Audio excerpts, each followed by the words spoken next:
सुप्रभात छात्रों। आज हिंदी विषय में हम लोग पढ़ेंगे हमारे त्योहार।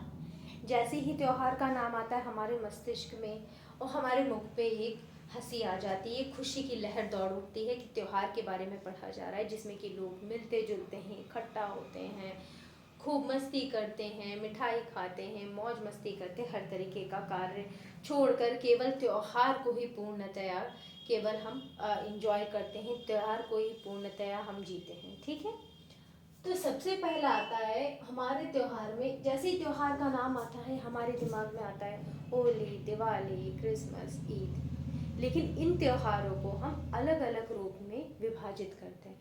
सबसे पहला त्योहार, जो सबसे पहला जो वर्ग है त्योहार का, सबसे पहला प्रकार होता है राष्ट्रीय त्योहार, जो कि हमें बिल्कुल नहीं भूलना चाहिए।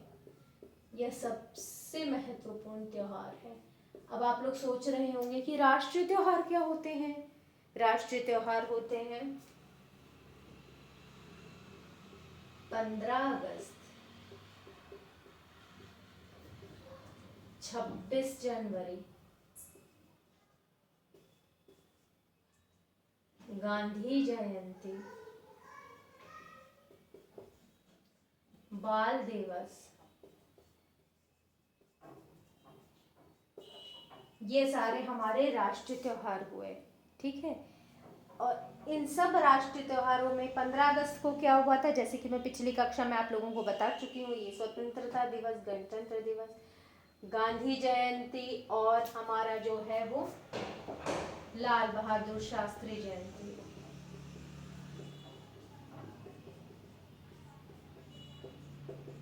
ठीक है, यह होती है, बाल दिवस होता है 14 नवंबर, 2 अक्टूबर। ठीक है, यह राष्ट्रीय त्योहार क्या हमें बताते हैं? एकता। ठीक है, ये बताते हैं राष्ट्रीय सम्मान, देश के वीरों को याद करना, वीरों को स्मरण करना, ये सब याद दिलाते हैं। ठीक है, तो त्योहार का अर्थ केवल होली दिवाली ही नहीं है। त्योहार कई प्रकार के होते हैं, छोटे त्योहार, बड़े त्योहार, जिसमें सबसे महत्वपूर्ण त्योहार है हमारा राष्ट्रीय त्योहार। अब आप लोगों को समझ में आया राष्ट्रीय त्योहार किसे कहते हैं? तो कोई अगर आप लोगों से पूछे कि हमारे त्योहार में क्या आता है, तो केवल होली, दिवाली, क्रिसमस, ईद ही नहीं आएगा। सबसे पहले हमारा कौन सा त्योहार आएगा बच्चों? राष्ट्रीय त्योहार। ठीक है, अब उसके बाद दूसरा आता है हमारा धार्मिक त्योहार।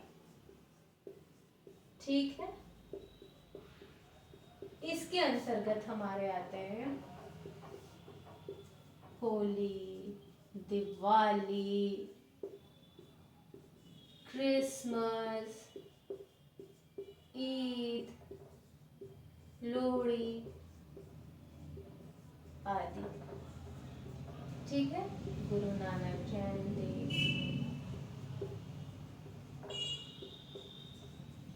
तो धार्मिक त्योहार का मतलब होता है जो हमारे धर्म से संबंधित है।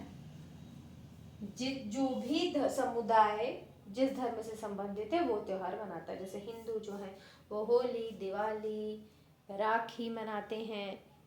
जो ईसाई लोग हैं वो क्रिसमस मनाते हैं, यीशु मसीह का जन्म दिवस मनाते हैं। ठीक है, उसी प्रकार से सिख भाई लोग क्या मनाते हैं? गुरु नानक जयंती मनाते हैं, लोहड़ी मनाते हैं। और हम लोग जो है वो मुसलमान भाई ईद मनाते हैं, ईद उल फितर वगैरह मनाते हैं। ठीक है, तो सारे धर्मों से संबंधित त्योहार धार्मिक त्योहार कहलाते हैं। और ये क्या संदेश देते हैं? अनेकता में एकता, अनेकता में एकता।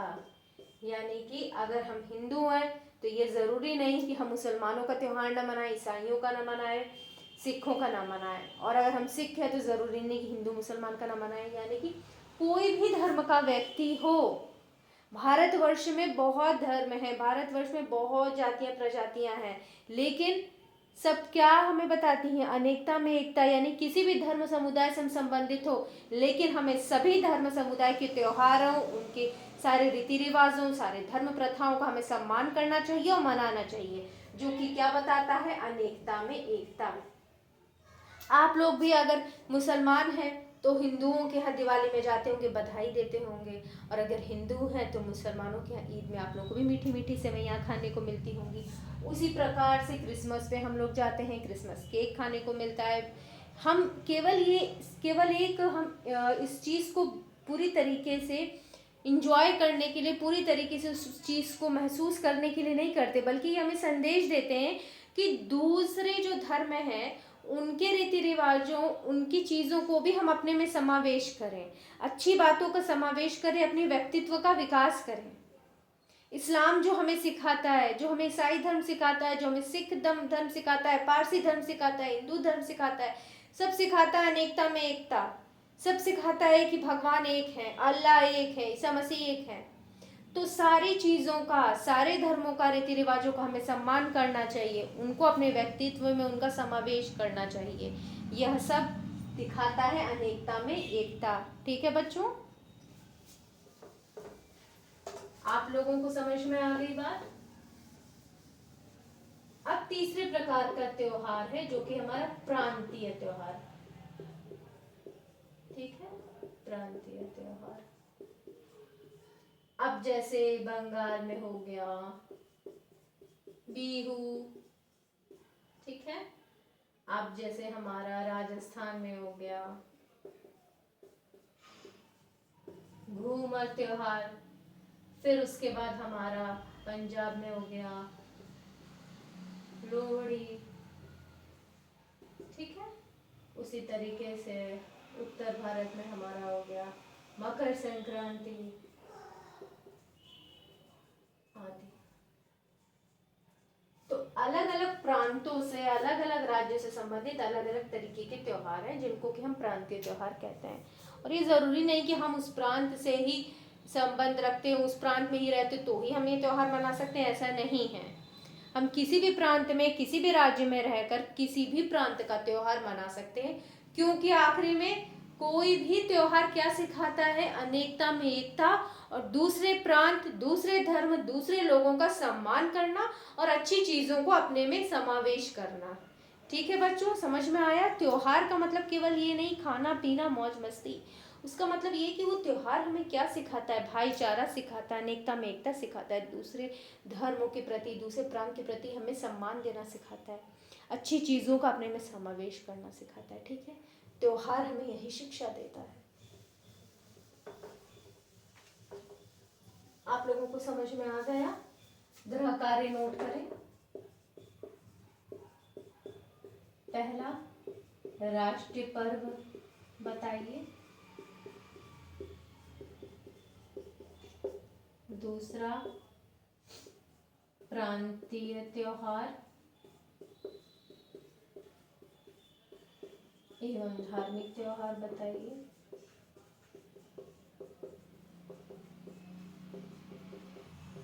तीसरा और आखिरी प्रश्न है, त्योहार क्या शिक्षा देते हैं? ठीक है,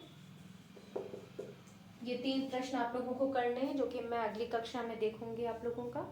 तो अब मैं ये आशा करती हूँ कि आप लोगों को त्योहार, धर्म, प्रांत से संबंधित सारी अवधारणाएं आप लोगों की साफ हो चुकी होंगी, समझ चुके होंगे आप लोग उस चीज़ को कि क्या होता है। त्योहार केवल हंसना खेलना कूदना ही नहीं, दूसरे धर्मों का सम्मान, अच्छी चीज़ों को अपने व्यक्तित्व में उसका समावेश करना होता है। ठीक है, अगर आप लोगों के मन में, मस्तिष्क में किसी भी तरीके का कोई प्रश्न उत्पन्न हो रहा है तो मुझसे तुरंत पूछ लीजिए, आपके प्रश्नों का सदैव स्वागत है। अन्यथा अगर बाद में आपके दिमाग में आता है तो आप अगली कक्षा में भी मुझसे अवश्य पूछ सकते हैं। धन्यवाद।